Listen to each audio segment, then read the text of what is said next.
Yo, yo, what's going on, guys? Happy Wednesday, January 10th, 2024, and welcome to a brand new year, and welcome to a brand new edition of what we like to call the Clash of Le Champions. I am your host, the vegan you believe in, Conscious Kurt, aka the Professor in the flesh as always, and my co host needs no introduction, but fuck it. He's going to give you guys one anyway. Tell him who you are.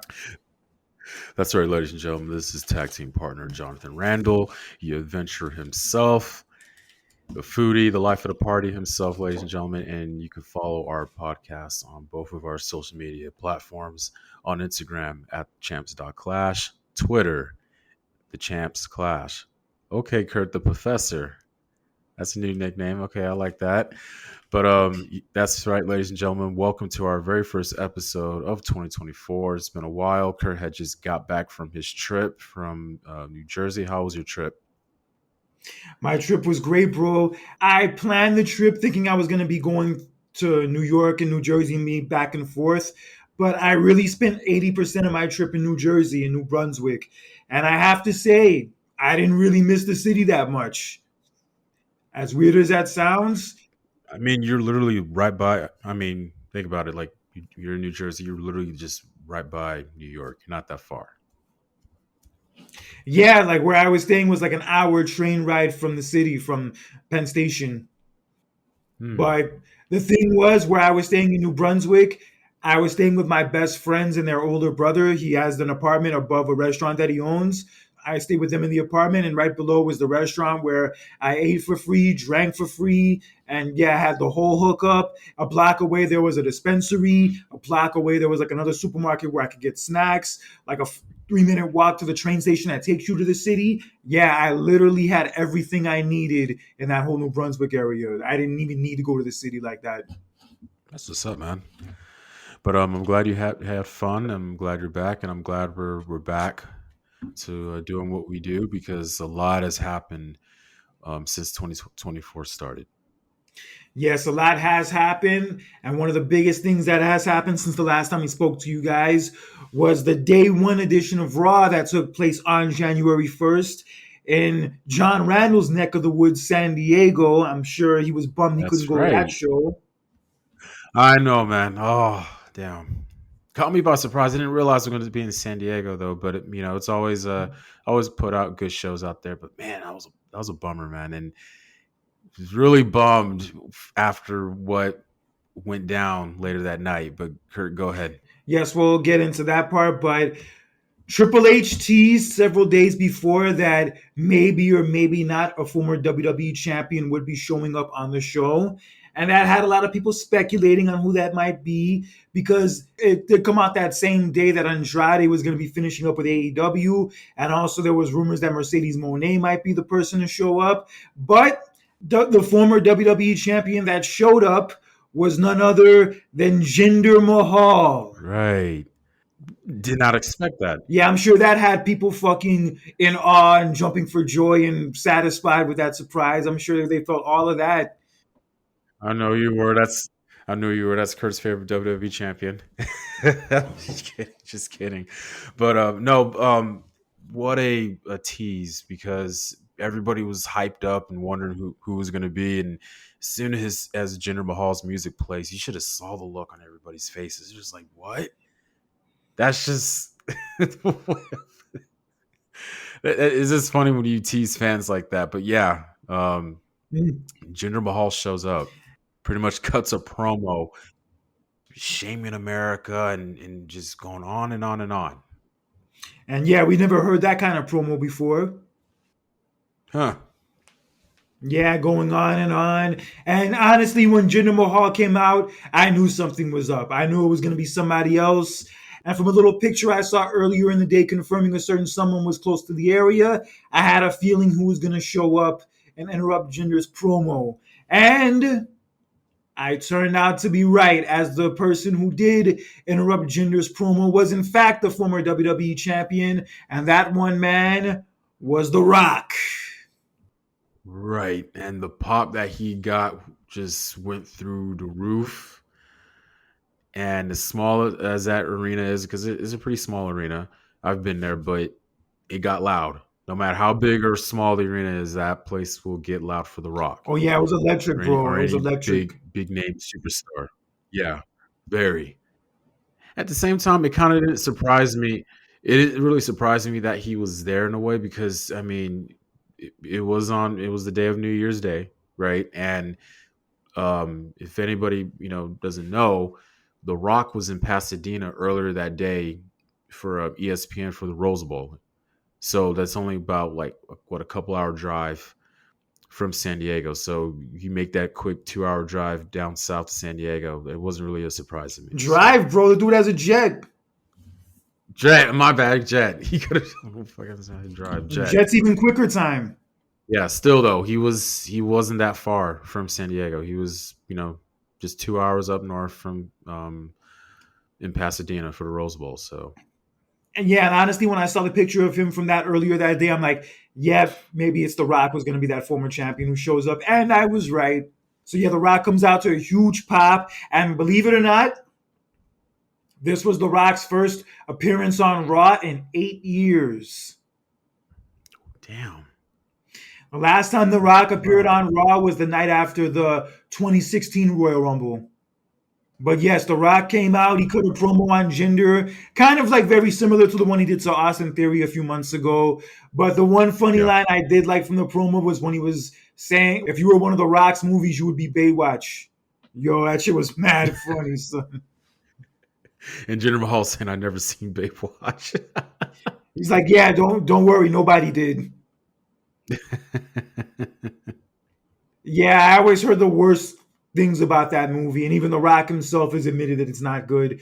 To the point where it got nominated for a Razzie Award, and The Rock Yeah. even like did a video accepting the award, like making fun of it too. Yeah, you got to make fun of yourself sometimes, but yeah. So he goes from that, and then it got to a point. It got into a scuffle, and then Rock hits a spine buster on Jinder Mahal, and then he lays down the people's elbow on him. After that, we're just thinking, oh, The Rock is just just showing up, just like similar to his promo with Austin Theory. But no, it didn't go there. It went from talking about he's a little hungry. The Rock is a little hungry. He's gonna go get something to eat, or where should he sit at? Yeah, basically after he lays out Jinder Mahal, no surprise, everyone saw that coming. Once he did that, he Yeah. was talking about how he was hungry, he wanted to get food, and he says, maybe I should sit at a booth. Maybe I should sit at the bar. Or maybe I should sit at the head of the table. And then when he said that line, everybody fucking lost it. So the fact that he said that basically is a giveaway that they're going to do something with him and Roman. I don't know what that something is, but they're going to do something with the two of them. So everybody's speculating that it'll be Rock versus Roman at WrestleMania, and I hope not. And I've been waiting to vent and to say this. Listen, I get the magnitude behind that. Originally, it was supposed to be the plan for last year's WrestleMania, but if you're going to do that, WrestleMania is the wrong decision to do that. You cannot do that because you need to continue be on track with Cody versus Roman.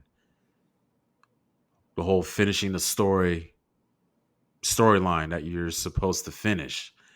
And you're going to go back to that trend 10 years ago where you're bringing in a pretty much like a part-time guy who already has the success finish already, and you're pretty much putting him above the people that are more deserving, people who are already like the face of the company on a shelf.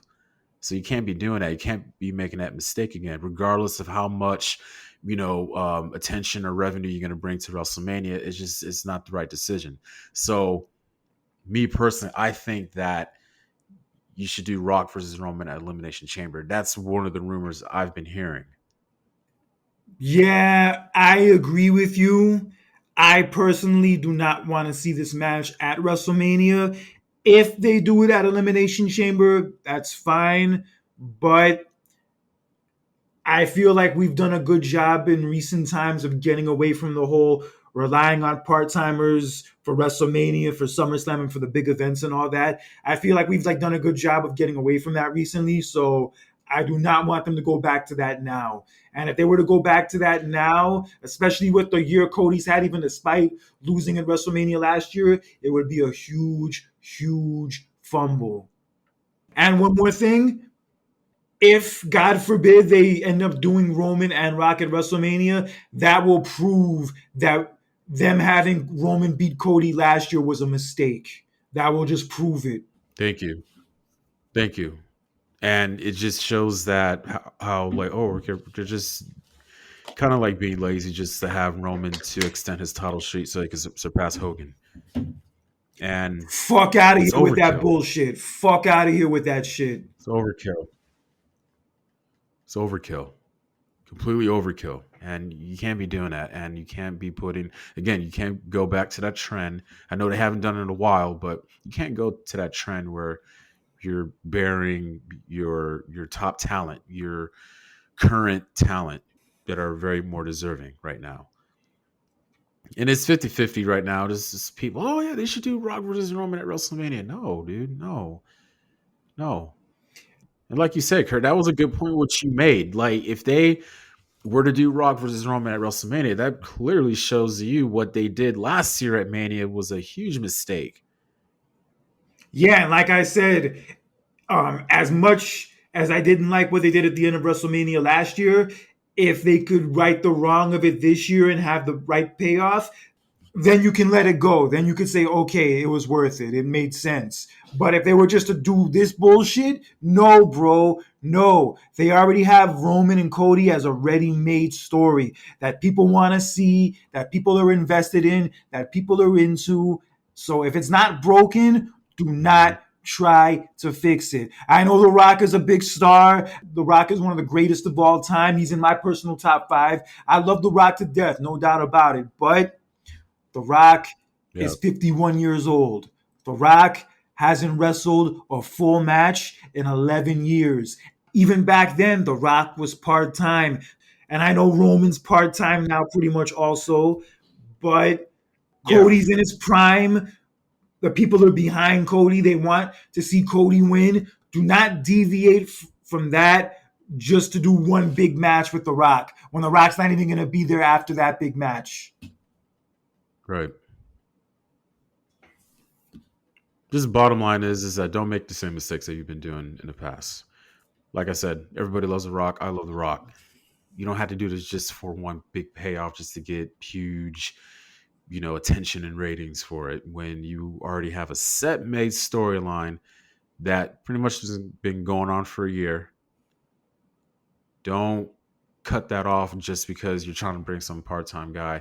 And also, you got to remember, The Rock has nothing to prove. He has nothing to prove. Now, funny, I was talking to my coworker about this, and he was kind of like putting up this scenario. This is what he said. I didn't say this. So Roman loses the title at Elimination Chamber because distraction from The Rock. So you put Cody in a title match. Cody will win the title at Elimination Chamber. He already be in a title match at Mania, but you already have Rock versus Roman one-on-one for Mania. No title. No. Cody needs to beat Roman for the championship at WrestleMania. Make it more special. No other acceptable outcome for WrestleMania 40 and the main event for that show. No other acceptable outcome. They could do the Rock and Roman match at Elimination Chamber. It'll still be a big deal. It'll still be in a big stadium in Australia. I know it's going to start at 5:30 in the morning. I get that. But regardless, you're going to regardless, you're going to fucking watch the show anyway. Ooh. So I say if they're going to do it at Elimination Chamber. They don't need to do it at WrestleMania per se. And they could do it for the title of Tribal Chief. It doesn't necessarily have to be centered around the belt per se. True. And regardless of if that match happens or not, Roman Reigns does not need to be losing for the first time to The Rock. No fucking way in hell. No, it's very obvious they're not going to do that. Nah, I said it before and I'll say it again. The person who beats Roman and dethrones Roman needs to do it decisively and needs to be a person that they are going to go with long term. And that person is Cody Rhodes. Thank you. Yeah, like I said, man, they got to finishes. I said this in our last episode. Like that's like you had Yokozuna beat Bret Hart 2 years in a row. When you see that Bret Hart is at that time, like okay, future wise, long term wise, this is your guy. Yeah, but overall, more than anything, nothing is official yet. All of this is just speculation, and I think WWE wanted this, to be honest with you. I think they wanted everybody to speculate, debate whether or not The Rock should wrestle at this show or that show. I think this is what they wanted, and they got it big time. Mm-hmm. Yeah. But regardless of where they go with this, The Rock's return was a huge, huge success. It did 171 million views across all social media. 171 Mm-hmm. fucking million. Yeah. That's a big one. And, It's a big and, number. and one person I can tell was very happy to see The Rock was Samantha Irvin. If you saw the clip of her reaction when he came out, holy shit, Yeah. lost I her mean, it was just mind. yeah, it was just like everybody else. If you're in the arena, or if you're at home watching it, yeah, it was a priceless reaction, genuine reaction to it. You know what I mean? Yeah, it's always great to see The Rock. I like when he comes back and makes these cameos, but he does not need to be in the main event of WrestleMania. I'm sorry, he does not need to be in that spot. Not this year. No, I mean we already know what's set in stone for night one. We already know that. You know what I mean? But like that night two, you like don't screw it up, man. And bro, this isn't Can't screw it up. and another thing, this isn't like 10 years ago when they in a way needed to rely on those part-timers and those stars from back in the day so much. They're at a point now where they have as much star power as ever and where their business is booming in a way it hasn't been in years. So they don't need to rely on these part-time dudes anymore like that. They don't need to. They're good. WrestleMania is going to be a huge success and is going to make mad money whether The Rock is on the show or not. Mm-hmm. And I tell you, even before The Rock even showed up, I already said WrestleMania is going to be bigger than ever because of the return of CM Punk. That really just now you really just blew the fourth wall now because of all that. You know what I mean? So again, you have way more reliant people on your roster more than ever versus 10 years ago. Yeah, and even though it You would know? have been cool to see it on paper, I feel the exact same way about Rock and Roman that I do about CM Punk and Austin. I love Austin, but Punk and Rollins is the perfect story to go with. You don't Better. need to deviate from that. Yeah.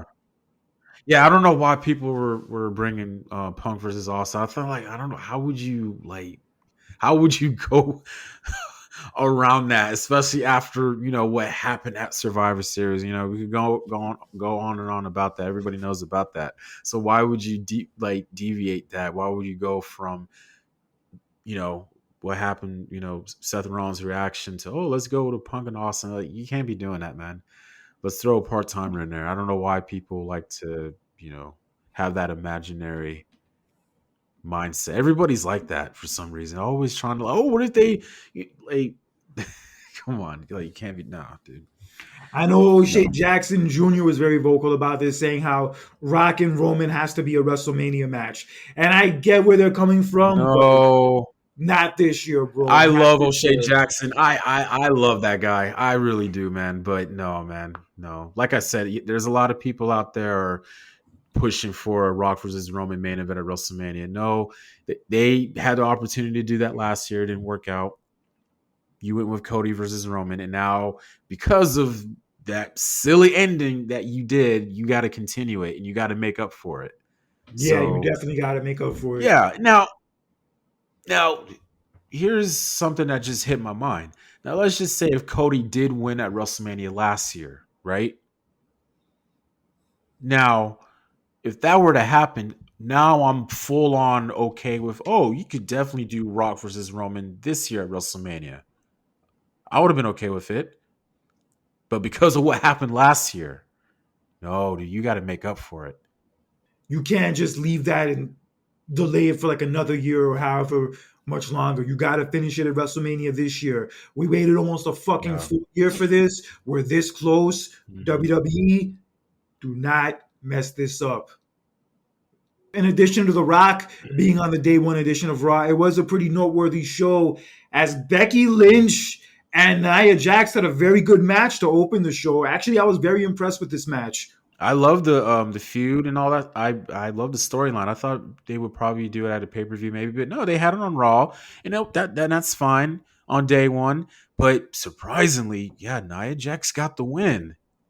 Yes, Becky Lynch jumped off of the top rope and then Nia Jax hit her in the face and then that caused her mouth to bleed. And then Nia Jax took advantage from there and hit Becky with the bonsai and got the surprising win. I kind of didn't see that coming, honestly. I was surprised that Nobody did. Nia did win, and the match was way better than I thought it was going to be. I wasn't sure what to expect, but holy shit, they both brought their A game. Two things: very good match. No, very shocking, surprising outcome from the match, and also it's good that Nia Jax won. That's good. To get that heat on her, to get to level her up in a sense, to get a win over superstar like Becky Lynch. You know what I mean? So it was a shocking outcome, but it was a good outcome in Nia Jax's part. Yes, and I think from the way this match ended, I think this feud is going to continue. Yeah, seems like Yeah. that, but it seems like what happened a couple nights ago on Raw, we'll get into later. Nia Jax was kind of shifting her attention towards somebody else, though. But yeah, for as of right now, I think this feud has not ended yet between Nia Jax and Becky Lynch. No, it is not, as both of them are officially in the Women's Royal Rumble also. Mm-hmm. And also on day one, Seth Rollins successfully defended his World Heavyweight title against Drew McIntyre in another great match between the two, but the match ended under controversial circumstances as Drew McIntyre actually stopped Damian Priest from cashing in the Money in the Bank, and he was about to put away Seth Rollins, but as he was pinning him, Rollins' feet were put on the ropes because of all the momentum from the pin. And yeah, Drew McIntyre kind of screwed himself in that sense, and he lost his temper, so he went outside and tried to put Rollins through the announce table, but it all backfired on him, and then Rollins was able to take advantage, hit him with the curb stomp, and retain the title. Wow. Which I kind of saw coming, but damn.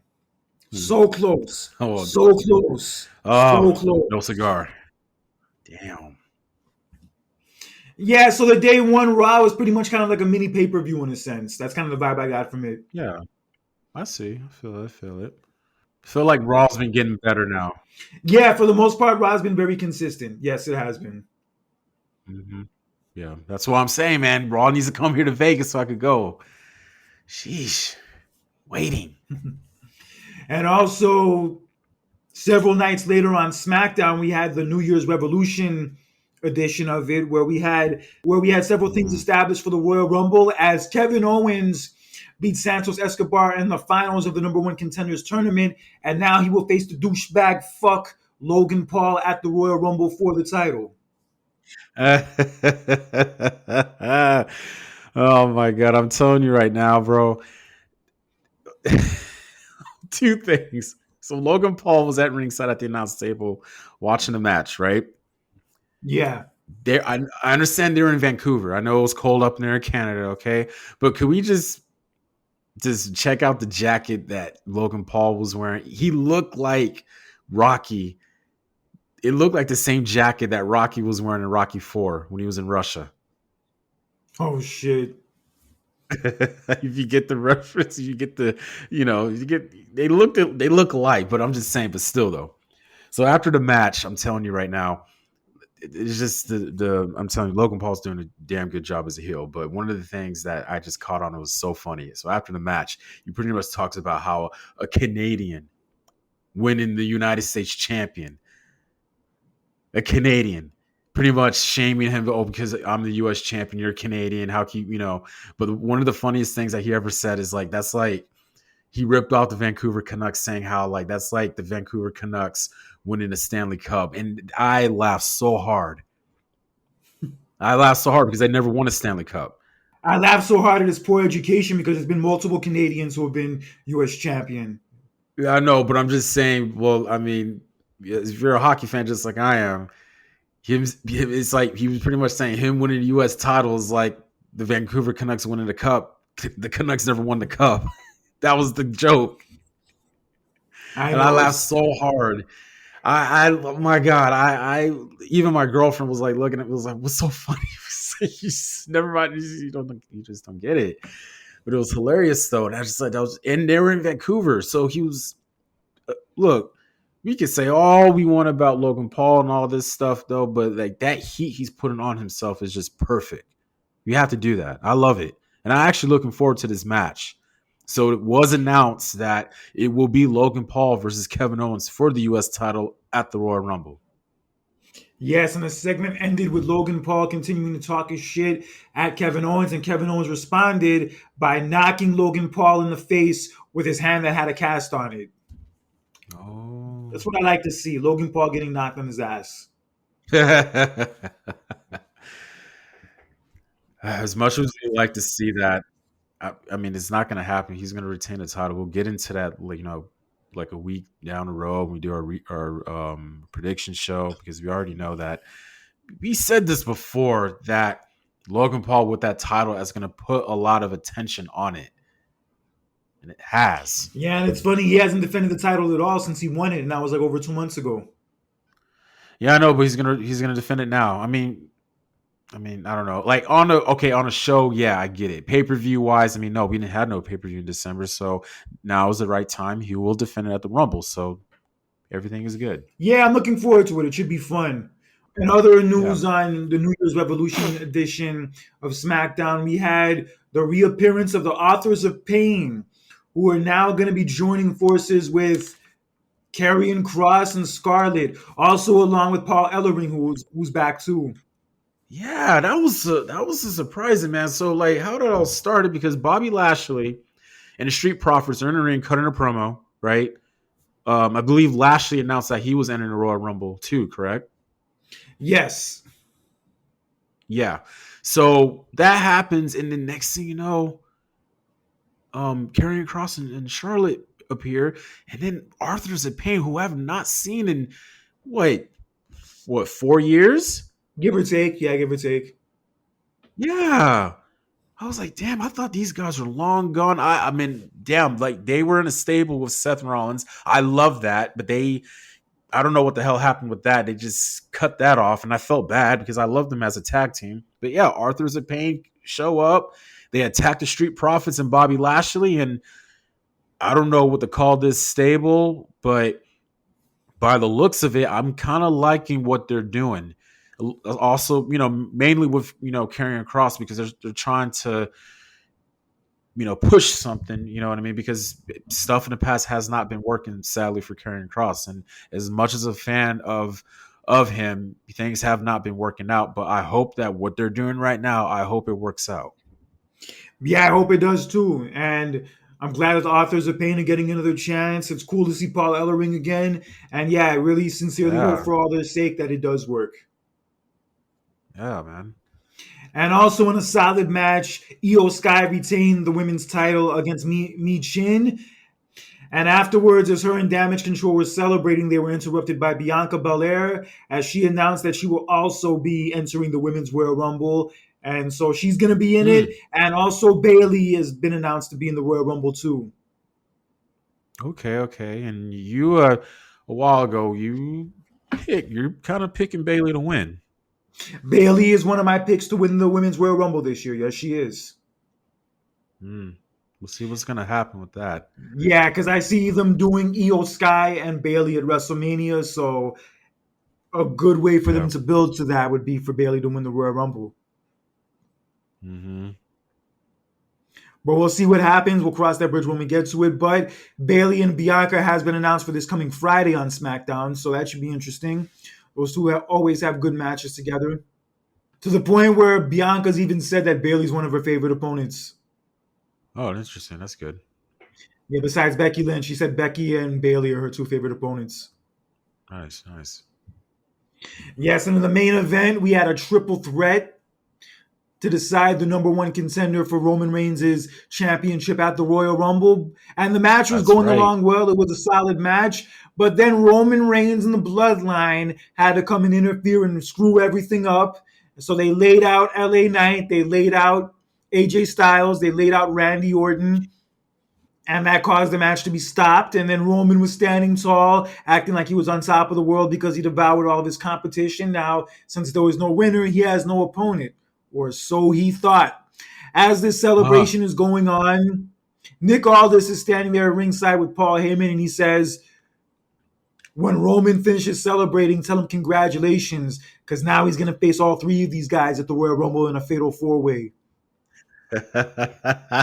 Checkmate Roman, as he's put out backstage after the event. I loved what he did. Oh, you're gonna just screw up the main event like that? All right, okay. Chess, not checkers. All right, I'm gonna put you in a fatal 4-way now, and I love that. Now, I think it gives everybody an opportunity. It makes it more interesting. I love that. You have Roman Reigns versus Randy Orton, LA Knight, and AJ Styles. At first, it was crazy because before all that, I thought it was going to be just Roman Reigns versus Randy Orton 1-on-1. But I'm okay with the Fatal 4-way. I'm perfectly fine with it. Oh, yeah, I'm not complaining. This is a match we haven't seen Roman really do since he's been the champion. He's done triple threats, but he's never done a four-way.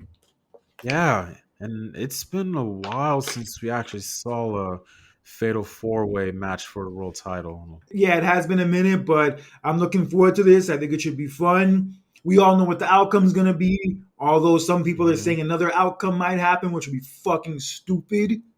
I just want to see a good match. Yeah, I do want to see a good match also. I think we will. When Heyman broke the news to Roman that he would have to be defending the title in this four-way, Roman basically responded to Heyman and told him, fix this. You can't fix that. Not with Nick Aldis, dude. Especially with okay, especially with that little one-on-one little backstage meetup they had about like almost what a few weeks ago.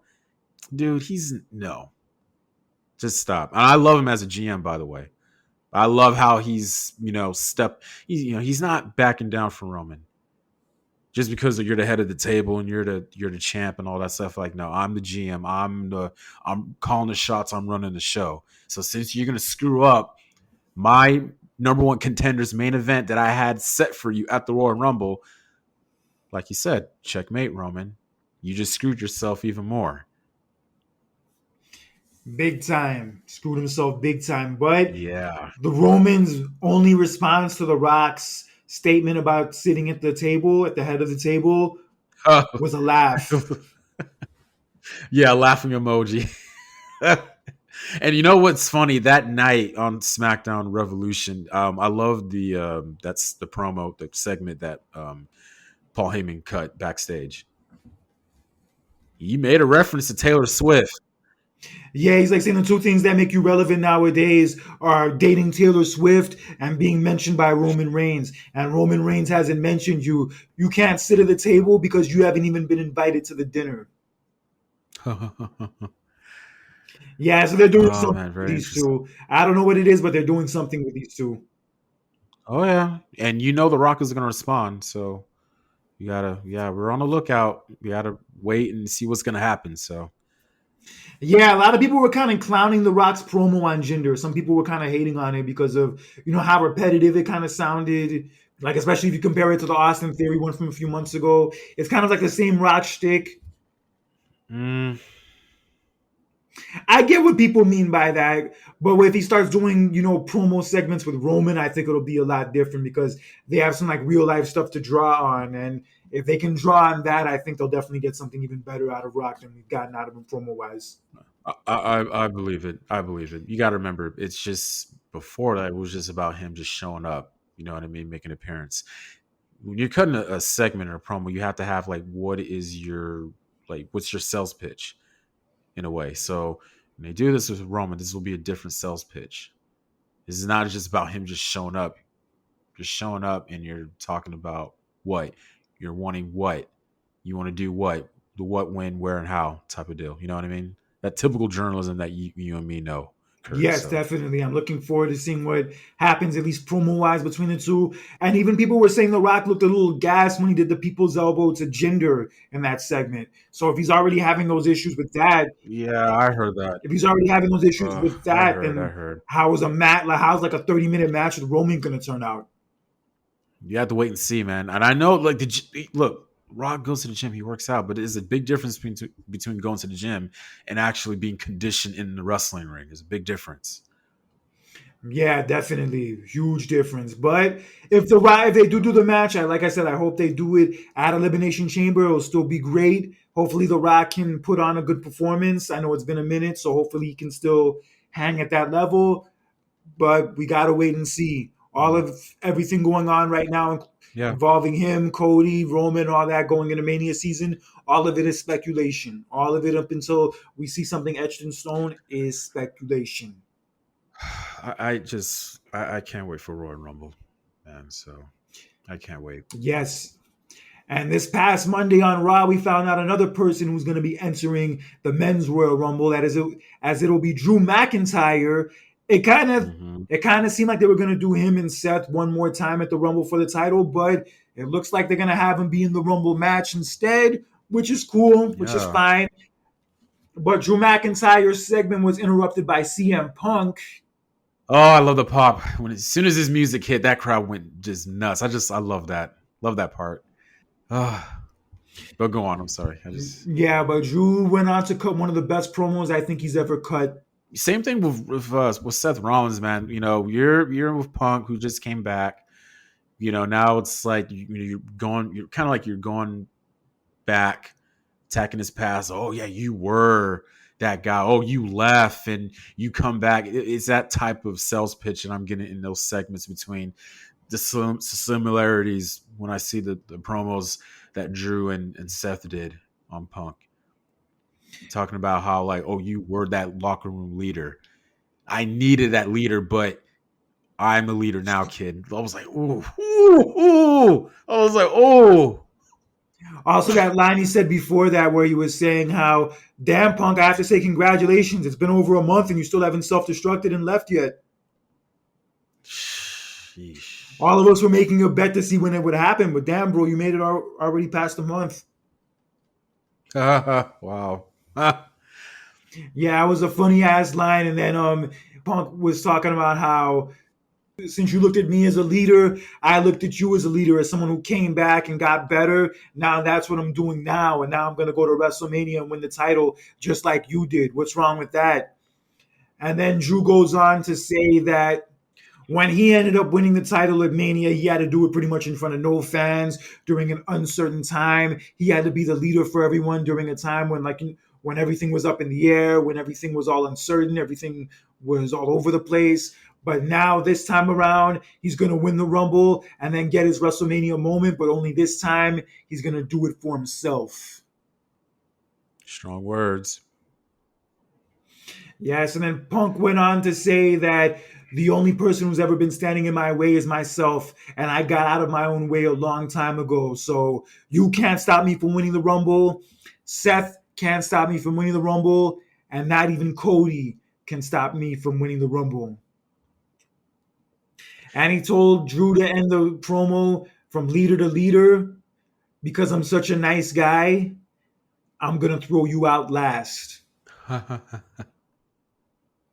I tell you what, I think the one thing that I love about that promo, and it's kind of like I really took that to heart as like a life lesson, because he said about the only person that could stop him from accomplishing to win the Royal Rumble, his goal is himself, and that's like a life lesson. I saw that as like a life lesson. You know what I mean? If any goals that we have in our lives, you know, especially when you're an adult, like the only person that's stopping you from doing anything is yourself. So I really took that to heart Yes, when he that is said right. that. Yeah. Those very true words that he said. You can't blame everything on, your downfall or whatever on anybody else. Like if you have goals you had in mind or whatever you're trying to accomplish, like the only person you could stop yourself from doing is yourself. So you have to be the one that has to push yourself to do whatever it is that you set to do. Yeah, definitely. Couple good lines that Drew mentioned that we forgot to mention, where he basically said how he needed a leader, and like I wanted Randy Orton to lead me, but he couldn't because he had his own demons. And you're straight edge. You don't have any demons. You are a demon. And then Punk went on to respond saying, "I'm not a demon. When you push me, I'm Satan himself." Yeah, oof, that was. And that he's a nice guy until he knows it's not time to be nice anymore. Hmm. Yeah, but that line at the end where he says, "Because I'm such a nice guy from one leader to another, I'm going to throw you out last." Yo, that was the perfect way to end it. And just this segment had me wanting to see them do a feud before WrestleMania together. I'm telling you, man, this whole build up to WrestleMania is just, it's like we're not even like, we're close to Royal Rumble and we're just like, oh my god, like so much, too much going on right now, too much for me to take, to be honest, man. Yeah, so much shit going down. And that segment was incredible. Also, what was incredible on Raw was Cody defeating Nakamura in a no disqualification match. Match was mad solid, Yeah. and looks like that's the end of that feud from the way it looked. Yeah, and I liked how Nakamura was using the nunchucks. Yeah, that was pretty cool. He spit the red mist into the timekeeper. Yeah, and then Cody got distracted because he was trying to check on him, and then Nakamura took advantage. Yeah, crazy. But Cody's a good guy. That's what he's gonna do. Yeah, yeah, of course. Just like agreeing to be the best man at this one random fan's wedding, because like a fan put up a sign at one of the shows over the weekend asking if Cody would be the best man at his wedding, and Cody accepted. Oh wow, Interesting. that's a nice gesture. Hell yeah. Yeah, but shout out to Cody Rhodes for that. Also, shout out to him for the win and for keeping his momentum as long as he has, despite what happened to him at WrestleMania last year, because the fans could have very easily soured on him, got sick of him or whatever. But I have to admit, if there's one thing that loss accomplished, is that it got the people more behind Cody. Like now, people I feel I like are more agree. behind him. I feel like people are more behind Cody now than they were at this time a year ago.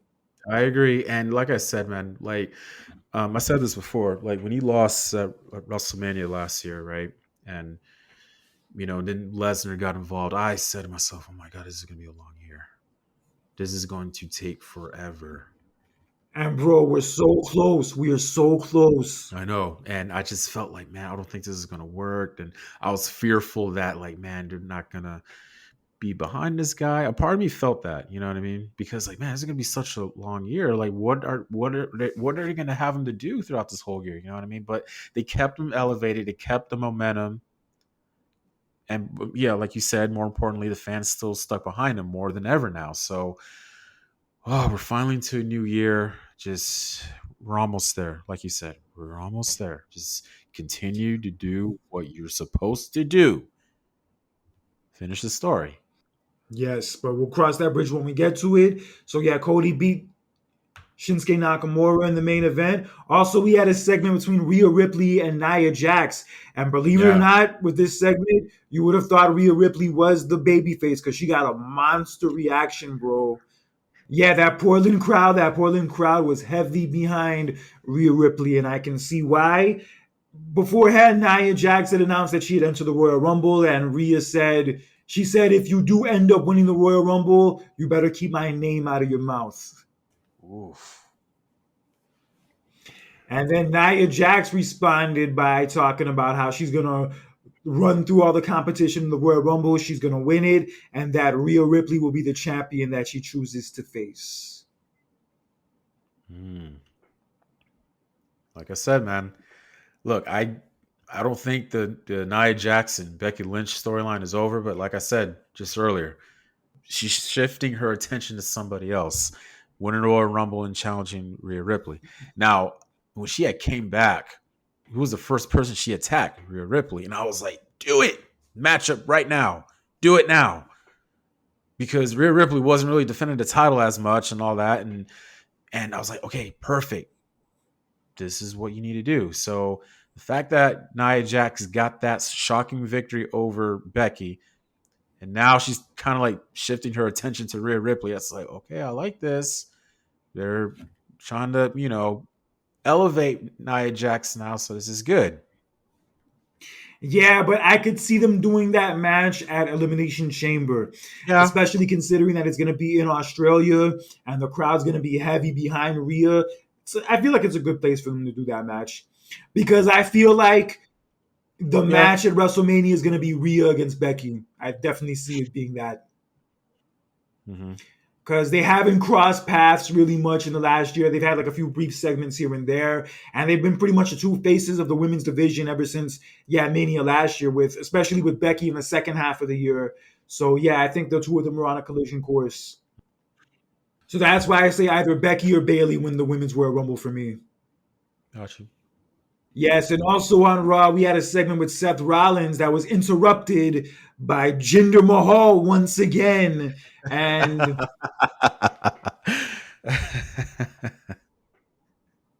this led to a scuffle between the two, but as Rollins was going to get the better of Jinder Mahal, he did escape. And it was announced afterwards that the two of them will meet for the world title this coming Monday on Raw. So this is my rant I'm about to get into. So just so crazy how so much has happened within 2 weeks. You're put in a situation to pretty much to fool the crowd. You're in a segment with The Rock, and now you're put in a segment with Seth Rollins, and now the following week, now you're going to be in a world title match against Seth Rollins. Crazy how a lot has happened within 2 weeks. I guess maybe in a way this is a reward for him for the way he handled the segment with Rock last week. I mean, look, Yeah.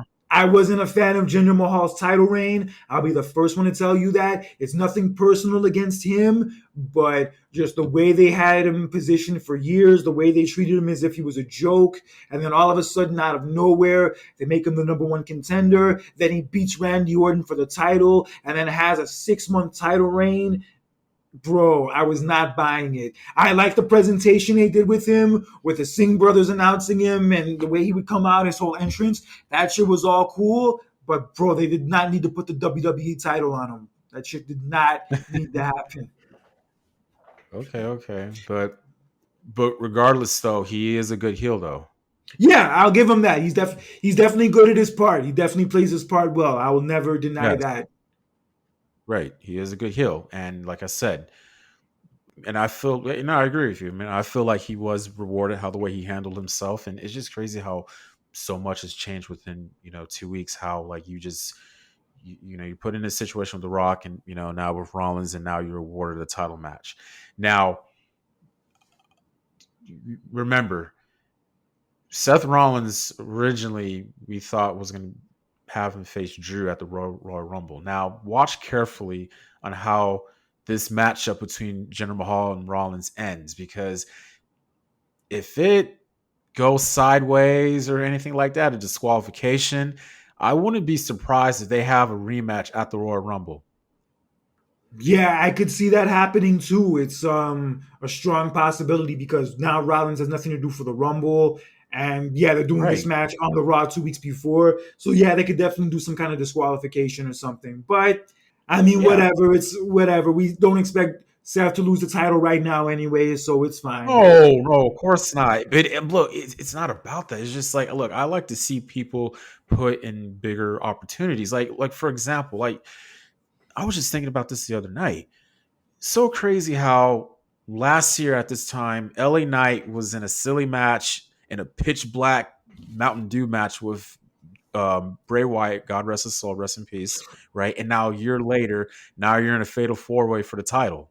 You know what I mean? So I like seeing people, elevate and given opportunities where they could, handle it. You know what I mean?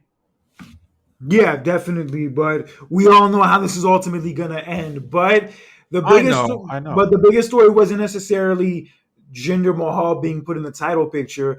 It was some Mhm. of the social media reaction to this decision. And one person who's been very vocal about this is AEW head Tony Khan for some weird Good reason. Lord. And it basically Yeah. started by a post from USA Network talking about what was the cage match rating, referencing something about AEW depending on ratings from cage match or something along those lines. So USA was basically referencing that. And Tony Khan responded saying, a moral victory for USA is one win more than their world title challenger, Jinder Mahal, has had in the past 364 days. Because it's been literally a full year since he won a match. You really put AEW in our place getting Jinder Mahal in a big match on your TV show. Do it more often.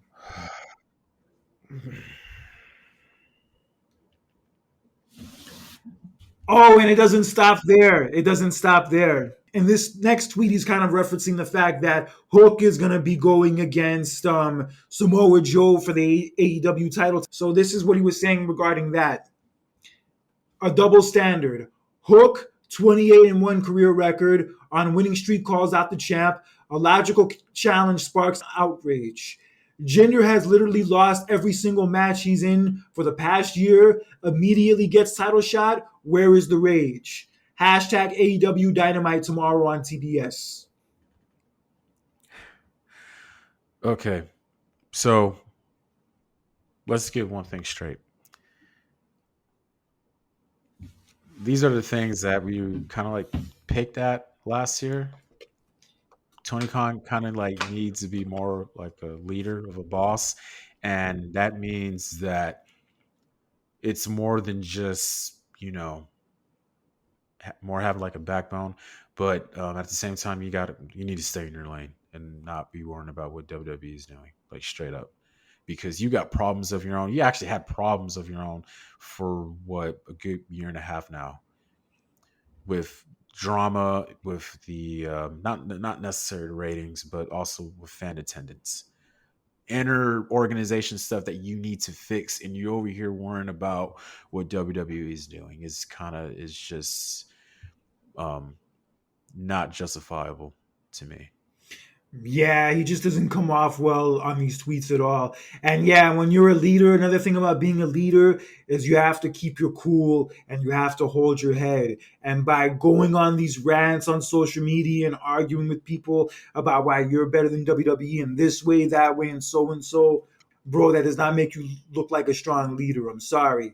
I love AEW. I don't have anything personal against Tony Khan, but that kind of behavior, especially online, yeah, that's not a good look for anybody, especially when you're in the position that he's in, especially that. Seriously. And like, you didn't see like Triple H or Vince McMahon, go on rants like this, you know what I mean, for any other reason, so it's like, dude, you're like the leader of your own company. You gotta like lay low in certain times, you know what I mean? So Eric Bischoff responded to Tony Khan with a clown emoji. And that did not make Tony Khan happy as he put up a response saying, "Get out of my sight, you miserable has been." God. Fucking A. I think those two need to have a match, Eric Bischoff and Tony Khan. You just want to see Eric Bischoff in his karate outfit, don't you? He should be in the new season of Cobra Kai since Silver's going to prison. He could take over. You could buy it off of him and he could be the new sensei. I can see that. Eric Bischoff. Oh yeah, I mean, he already has a black belt, so he's already good. So He's gonna try to get with Daniel's wife. He's gonna try to get with Daniel's wife. oh my god, just like how he got with Vince McMahon's wife. Yes, and Vince McMahon's daughter for that matter. Oh Lord, Oh just shit. carry on. And yeah, the creepiest thing about that was that Vince was directing that whole segment. Yeah, crazy. I want you to tongue her down. I want you to wrap your legs around his body. I want you to suck his fucking face off. Oh man. Like some alien shit. Jinder Mahal actually responded to Tony Khan's post about him, and this is what Jinder Mahal had to say. Who the fuck is Hook? Watch Monday Night Raw on USA Network Monday night at 8 p.m. Tony Khan just needs to fucking retire his social media accounts for a while. Yeah, the dude needs a cleanse if I've ever seen one. Just kind of like Kevin Durant. So I've been told. The one thing I said about social media, like on my episode of my podcast for the Birds a couple weeks ago, is this. The good thing about social media, it gives everybody a platform to express themselves. The bad thing about social media, it gives everybody a platform to express themselves. Yeah, I get it.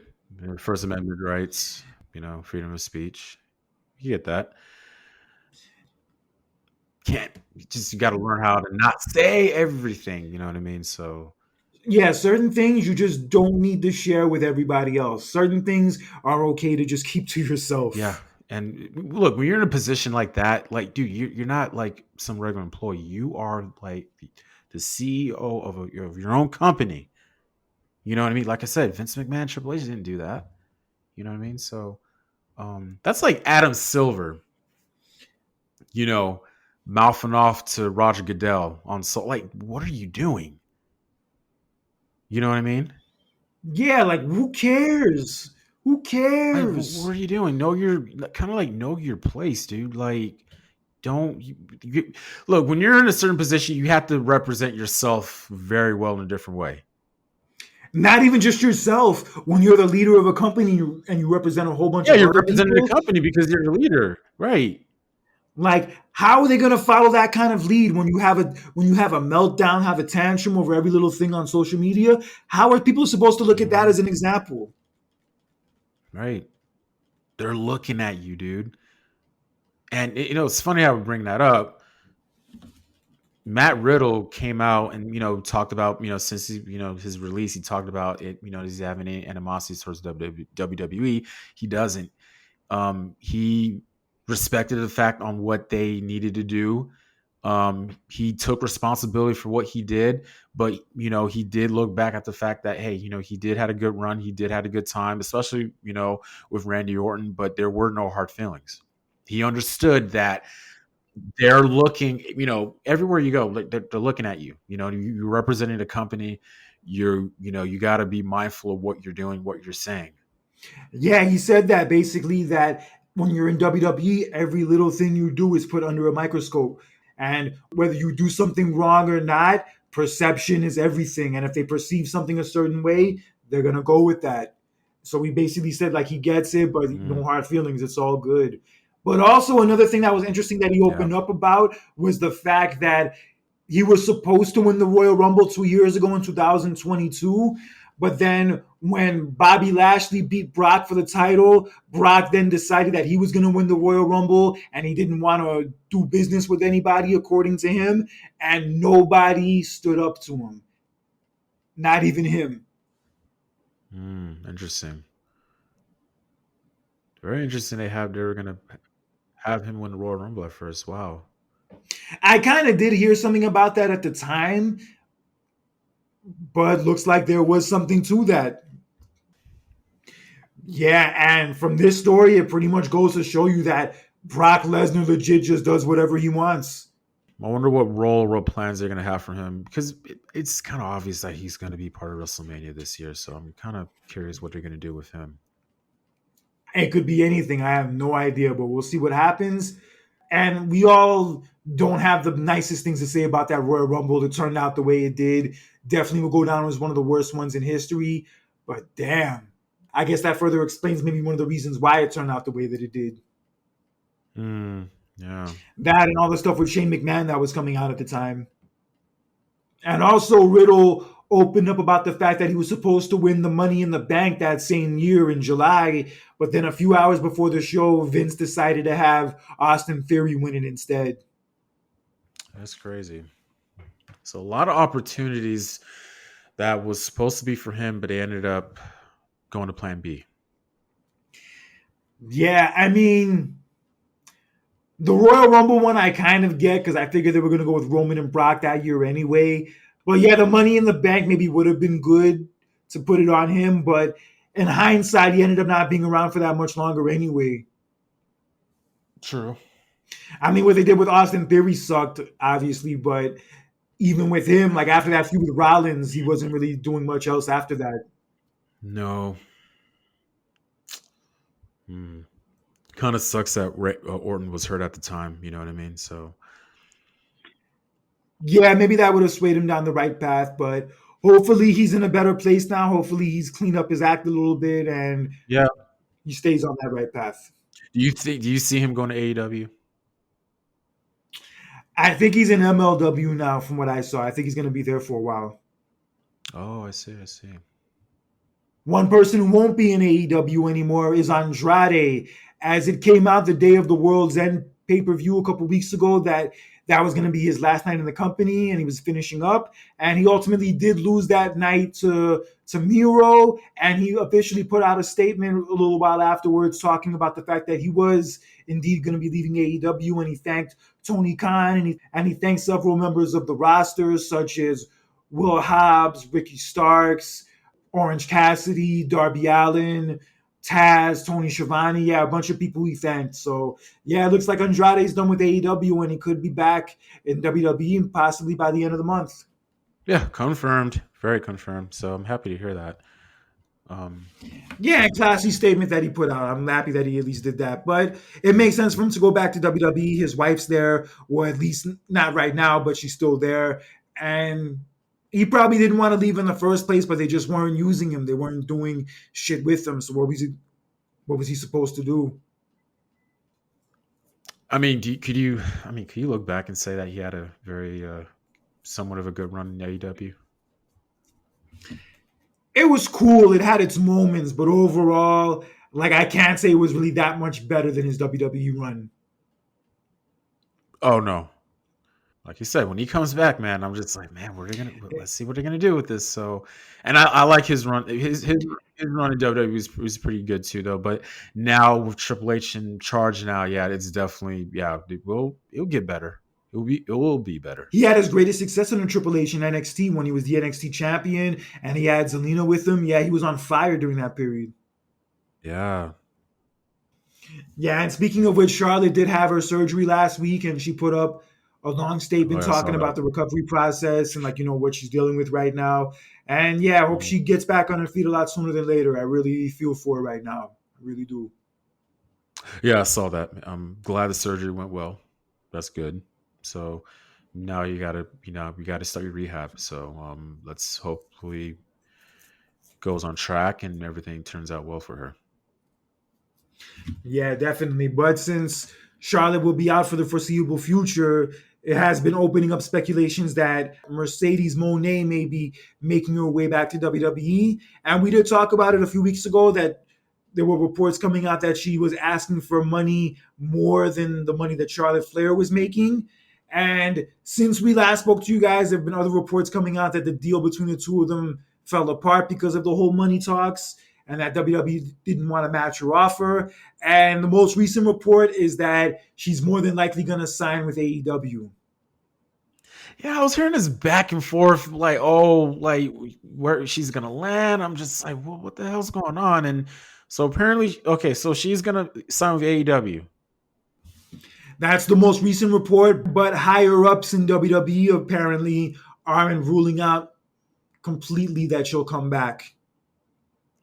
All right. I mean, I honestly, I mean, I would go with WWE, especially with the inner stuff been fixed with Triple H more in charge now, and they could make a relapse and make things right again after that bad falling off that they had. I think it's best for her to go there, but again, it's all about it is a business.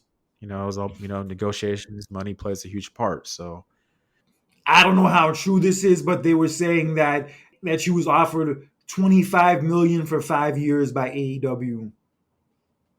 oh wow, That is a lot of Whew, money. And that is. look, she would add a lot to their women's division. She would be a nice shot in the arm for it.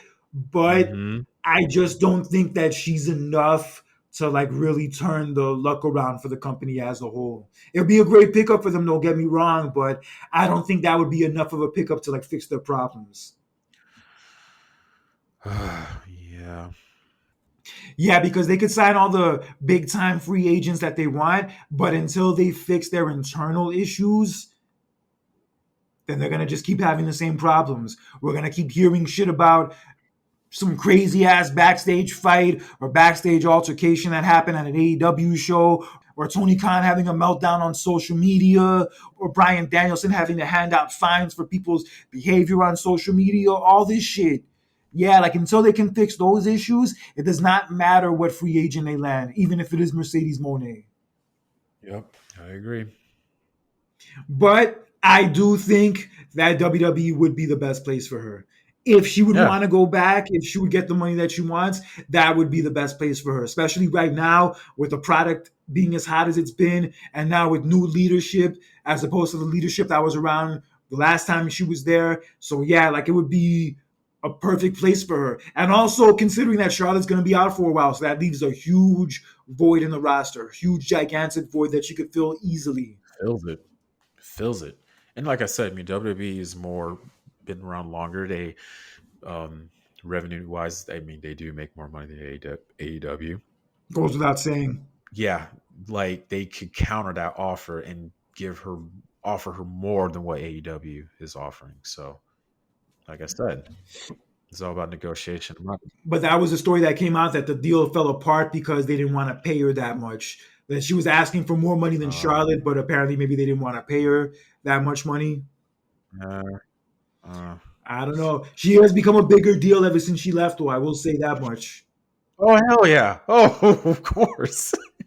Especially when it didn't matter where she landed at. She was a big deal when when she left. You know what I mean? And she got a lot of attention when she was wrestling in New Japan. So Yeah, she did. But I think if she were to come back to WWE, I think a good match they could do this year would be her against Bianca, a rematch. hmm. Because I was thinking they were going to do Charlotte and Bianca this year, but now that Charlotte's out, I'm kind of racking my brain to see who else Bianca could go against. Well, if they're gonna do it, they need to go ahead and do some fast thinking and fast signing, man, and do it now because I know we're in January, but the sooner the better if you're going to make this happen. Yes, and also another person who is rumored to be returning to WWE is Naomi, who is actually currently the TNA Knockouts champion, but according to Fightful reports, she's going to be finishing up in the upcoming tapings next week, and she could be in WWE possibly by the end of this month or next month.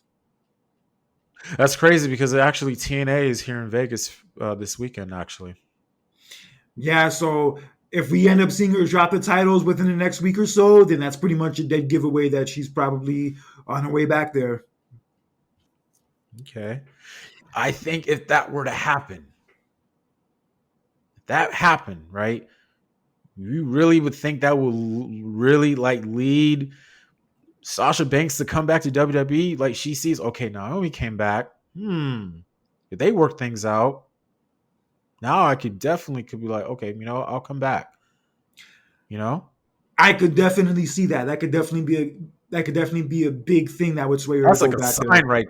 That's an automatic sign. Like you see that your friend came back, they buried things and they were able to negotiate. Well, okay, I think that's a sign for me to come back.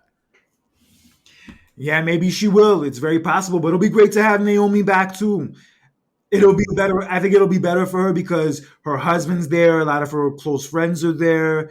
And she was even doing well even before she left. Like she had that feud with Sonya Deville, which I thought they paid off way too soon. And then she had a great match actually with Charlotte, like in February of that year, like right before she left. Yeah, she had a great match with Charlotte. Probably her best match I've ever seen.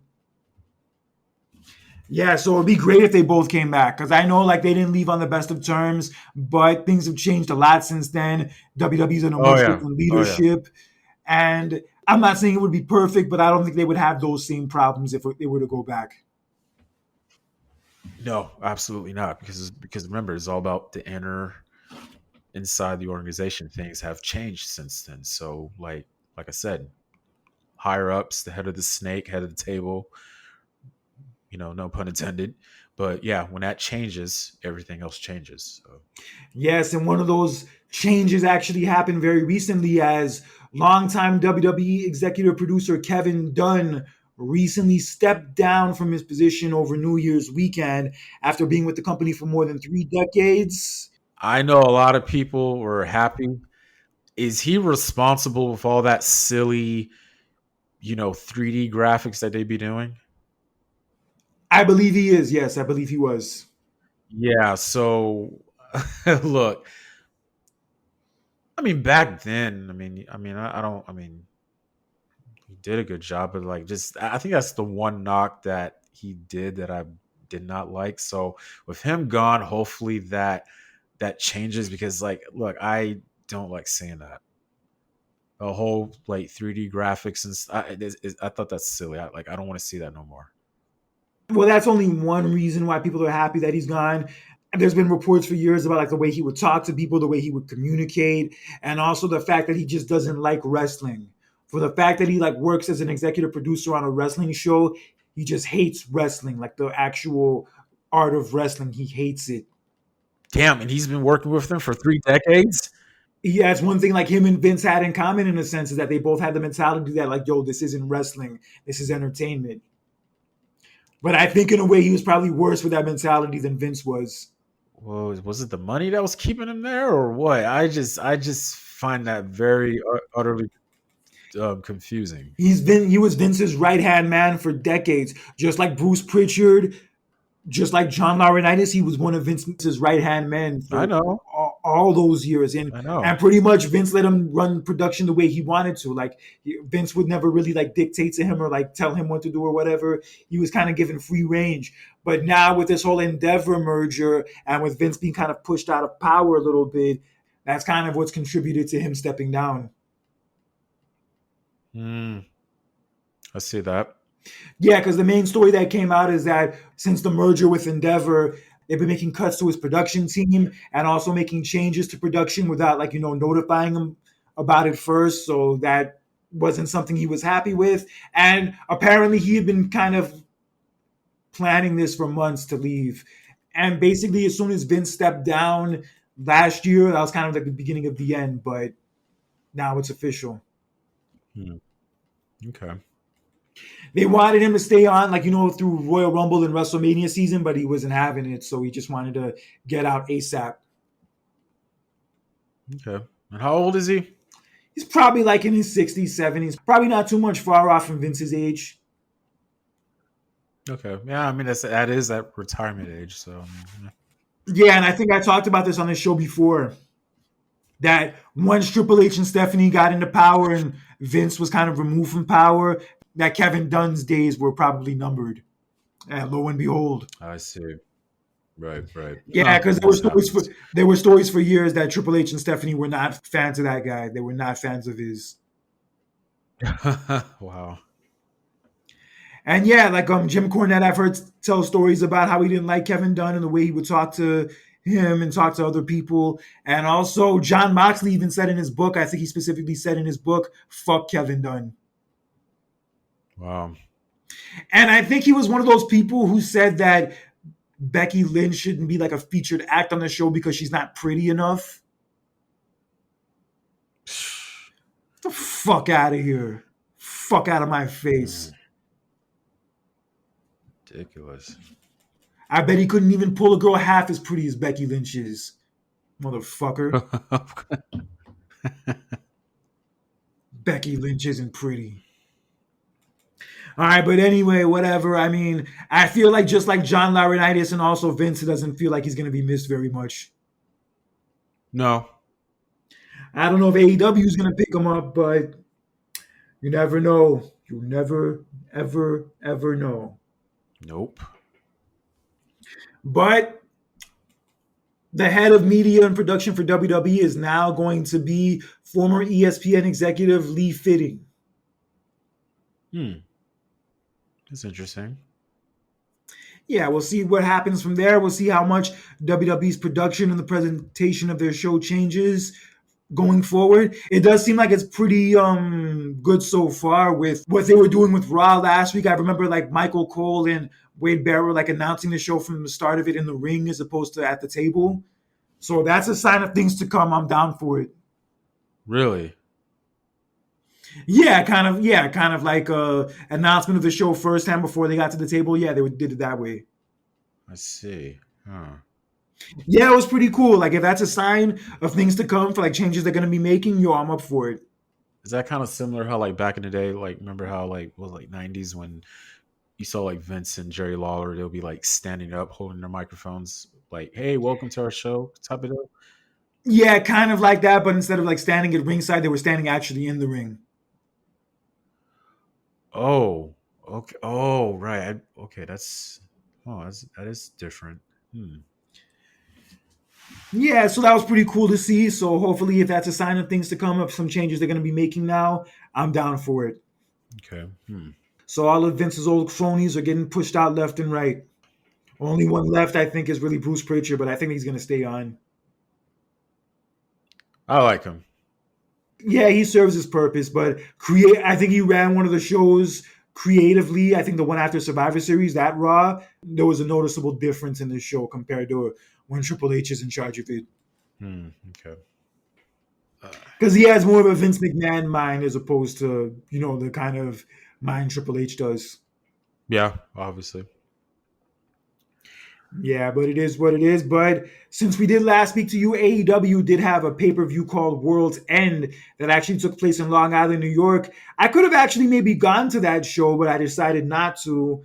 And it Yeah. was kind of a middle of the road show. It was Oh. kind of a middle of the road show from what a lot of people said. But what was most talked about was the main event as Samoa Joe defeated Oh. MJF to win the AEW World title by putting him in the sleeper and MJF being unable to answer the 3 count and the referee stopping the match. Did not see that coming. Shocker. Shocking. Well, I was like, oh my God. Like, wow. Did not see that one coming. I honestly had MJF retaining the title, but this, not in a bad way. Look, I'm happy for Samoa Joe. I really am. You know what I mean? But damn, that was a shocker. But from one shocker led to another one. Yes, after the match, we had the reveal of the devil, who they've been teasing for months, and the devil and all of his followers attacked MJF after the match and held him up. And as the devil took his mask off to reveal who he was, it turned out to be none other than Adam Cole, Holy crap. MJF's BFF for the last 6 months Mhm. or so, tag team Yeah. partner, person he went to Outback Steakhouse with, you name it. They had dance offs together and all that jazz, and now it's all over. Adam Cole Dude. has revealed he's the devil, the one who's been fucking with him all this time. Oh my God, that's kind of like that gives me Godfather Part 2 vibes. I don't know if you've seen the movie, but I think everybody else listening who's seen it knows what I'm talking about. Um, when Michael finds out that his brother Fredo was the one who betrayed him, I got that vibe. It was just like it's a stabbing in the heart. Like all these things you've done with him, and it realized that man, you're the one. Oh, that's just heartbreaking. But I tweeted this: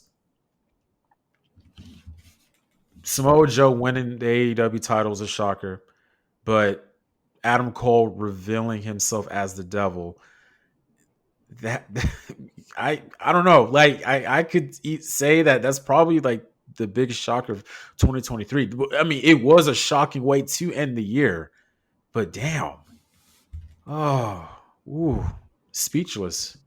I wouldn't call it the most shocking moment of the year. It was a surprise, but it wasn't really a surprise if you kind of watched the show. You kind of thought there was probably a chance it could be him. But since he's injured and all that, you were thinking maybe it can't be him for that reason. But lo and behold, even though he is still injured, he actually still is injured, he turned out to be the devil. Mhm.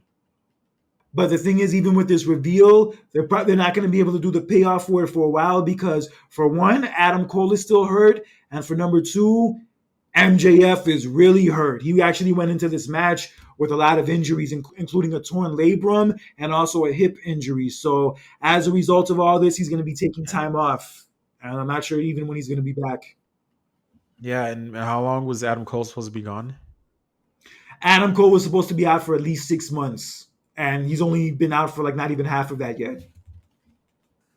Well, I mean, all we gotta hope for is both of them, heal up soon, and I think by the right time they'll go back. But I don't know. I just afraid that the story will die off and people lose interest in it. I don't know. It's tough to say. Yeah, this is kind of giving me vibes of Tommaso Ciampa and Johnny Gargano when their feud started in NXT. The night that they did the angle where Tommaso Ciampa turned on him, they both got hurt and they were like both out for like a while, and they didn't get to like do the actual match until like a year later. Oh yeah, and just the vibe just felt like it was just off because it's been a Nah, year. they still pulled it off. They still pulled it off. It was worth the wait. So I'm hoping that this Oh, is a okay. similar situation where Well, even though they can't do the payoff for it now, hopefully whenever they're able to do it, that it still has steam left. okay. Adam Cole did cut a promo this past Wednesday on Dynamite, which was actually in Newark, New Jersey, which I could have gone to actually. It was only 2 train stops away actually from where I was staying, but didn't happen. But yeah, Adam Cole cut a promo. And Adam Cole basically said the name of his new stable is Undisputed Kingdom. It's catchy. I mean, what's your take on it? It's catchy, but it's like, I don't know. They went from the devil into this. I'm like, I thought maybe Devil Club would have been the right one, but I don't know. That sucks. Nah, that wouldn't have been good. What? Devil's Club? No, Oh, not no. Devil. I mean, that doesn't necessarily be Devil's Club, like Devil's something, man. If you're revealing yourself as the devil, I mean, if it was based on that, just something based off that name. Not necessarily like Devil's Club. It's just something silly I just thought of from the hip. But I don't know. Undisputed Kingdom, I mean, and it's cool, but I was like, is it very similar to what they were like to the theme of their group? I don't know. Yeah, so that's the name of the group now, and they said that MJF is probably never coming back, which was actually getting people talking because MJF was actually removed from AEW's internal roster. I read about that. Yeah, but I think that's probably just a part of the storyline. I think he eventually will be back, but those injuries I was even hearing about before World's End, so I kind of had a feeling that he might be taking time off after the show. Yeah. So in a way, I kind of wasn't surprised that he dropped the title. Yeah. But they're saying that he might try to rehab his injuries so he can come back sooner. But if he ends up getting an operation, he might be out for up to a year. Damn. Yeah, that's a long time to be out, especially now, and especially after the year he just had. Those are a lot of injuries. Those are a lot of injuries he has. So yes, those are a lot. Those are major ones. Hip, labrum. Yeah, and he went through that match with Joe with all that shit. Oy. I think with all that said, especially if he's been dealing with these injuries for a while, it's definitely a good idea for him to take a break. Yeah. But also, as a part of the Undisputed Kingdom, other 2 members who were revealed at World's End were also Wardlow and Roderick Strong, who's been like a big part of trying to like get Adam Cole to dump MJF and not trust MJF, and lo and behold, he was a part of his crew the whole time. Damn. But yeah, we'll see where this goes. We'll see when MJF comes back. But yeah, hopefully Samoa Joe can have a good title reign in the meantime. And I think he ultimately drops that title at some point to Swerve Strickland. Oh yeah, but I can't forget about him. He wanted to challenge for the title for a while now, so can't believe you forgot about that. Can't forget about that. Yeah, he's gonna get that title by the time the year is over. Within these next 12 months, Swerve Strickland will be the first African American AEW World Champion. It's happening. Hey, of course. Before we get out of here, Velveteen Dream put up a video basically taking accountability for his actions over the last 3 years, all the things that kind of basically got him released from WWE and brought his name under a negative light. And he apologized to WWE for the negative publicity and negative attention he brought to them, and that he takes full responsibility for his actions, and that when you think of the name Velveteen Dream, it should be in a positive light, not in a negative light. When you watch me, you should be trying to escape reality as opposed to having to deal with my out of the ring antics. And he apologized to Triple H. He apologized to Shawn Michaels, and he talked about how like he hopes that they don't feel that they wasted their time with him because they did not. He really learned a lot from them. I want to say that the apology seems sincere and that he meant what he said. The only thing is he didn't really say exactly what he was apologizing for. Yeah, that was the one thing I was like, I'm trying to like, what did he do? I'm like, what you gotta. I mean, quite sure some people know, but you got to remember, there's some people that are left in the dark. All right, Um, so Velveteen Dream 4 years ago was getting in trouble for apparently sending inappropriate photos of himself to underage boys. oh, Yeah, that kind of stuff. right. Yeah. Okay. Also, the other people backstage had issues with him for his behavior, certain things he would like do at parties, and among other things. He got arrested a few times, one of those times being for drug possession. So yeah, it was just one thing after another. So WWE was right to cut ties with him because he was too much of a liability by that point. Okay. Well, one is good that he apologized. I hope that he learned his lesson. I hope he's not doing it anymore. I understand that he didn't, want to reveal that part, the whole, sending nudes to underage boys and all that stuff. But the fact that he apologized, that's, you have to. That's the right step in the right direction. Yeah, definitely. And Booker T even said that Velveteen reached out to him a couple months ago, and he basically kind of like gave him advice and tried to lead him in the right direction. But he does feel that if he does want to get back into wrestling, it's going to take a lot for him to gain people's trust again.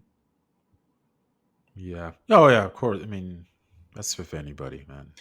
Yeah, because he compared his situation to when he got arrested a couple years ago and he went to prison for a while. That like when he got out of prison, he knew he had to prove himself and he knew he had to, win people over because he knew that people had the right to think of him a certain way. So it was his job to show them that he wasn't that person anymore. And now that's Velveteen Dream's job. That it could happen, like he could have a career in wrestling again, but it's gonna take a lot for him to get there. Yeah.